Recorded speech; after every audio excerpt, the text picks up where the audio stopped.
রাহিল্লাহ, আল্লাহর রহমত থেকে নিরাশ হয়ো না।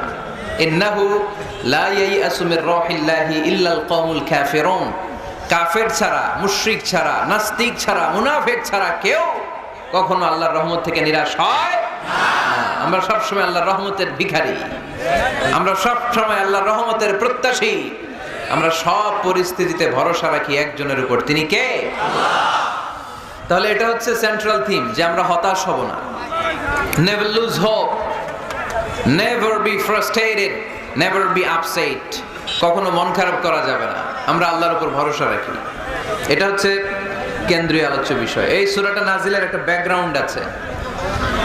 যেহেতু এটা মাক্কি সূরা, আল্লাহ রাসূল সাল্লাল্লাহু আলাইহি ওয়াসাল্লামের কাছে কোরআনের আয়াতগুলো নাজিল হতে শুরু করলো। রাসূল সাল্লাল্লাহু আলাইহি ওয়াসাল্লাম কোরআনের আয়াতগুলো প্রচার করতে শুরু করলো। যাই নাজিল হয় রাসূল সাল্লাল্লাহু আলাইহি ওয়াসাল্লাম কি গোপন করে রাখতেন?